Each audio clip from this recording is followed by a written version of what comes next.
हिंदू धर्म में शिव और पार्वती का संगम केवल पति पत्नी का नहीं, बल्कि शिव तत्व पुरुष ऊर्जा और शक्ति तत्व नारी ऊर्जा का मिलन है। ये दोनों मिलकर सृष्टि, संतुलन और जीवन का मूल आधार बनाते हैं। अब आइए इस दिव्य प्रेम और पूरकता की कहानी को कथा के रूप में समझते हैं।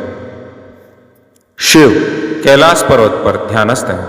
जटाओं में गंगा, त्रिनेत्र, गले में सर्प, शरीर पर भस्म, वे सृष्टि से अलग वैराग्य और योग के प्रतीक हैं। उनकी शक्ति उनके बिना अधूरी है, इसलिए प्रकृति उन्हें पूरक से मिलाने की योजना बनाती है। शिव प्रतीक हैं स्थिरता, ध्यान, त्याग और अमरता के। पार्वती हिमवान की पुत्री देवी सती का पुनर्जन्म। शिव को पाने के लिए कठोर तप करती हैं। जंगलों में रहकर केवल सूखे पत्ते खाकर तपस्या करती हैं। उनका उद्देश्य केवल प्रेम नहीं, शिव को उनकी पूर्णता देना है।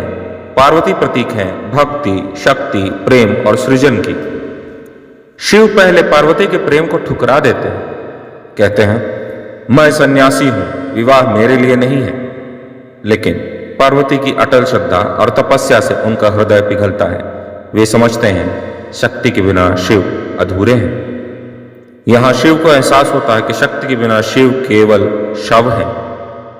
ब्रह्मांड के देवता, ऋषि और किन्नर विवाह में सम्मिलित होते हैं। शिव दूल्हे के रूप में आते हैं, भूतों के साथ, सर्प, भस्म और मृग चर्म पहने। पार्वती उन्हें उसी रूप में स्वीकार करती हैं। यह विवाह नहीं है, दो शक्तियों का संगम है, शिव और शक्ति, शिव शक्ति। शिव अब केवल संहारक नहीं, गृहस्थ भी हैं। पार्वती अब केवल कन्या या तपस्विनी नहीं, माता भी हैं, गणेश और कार्तिकेय की जननी।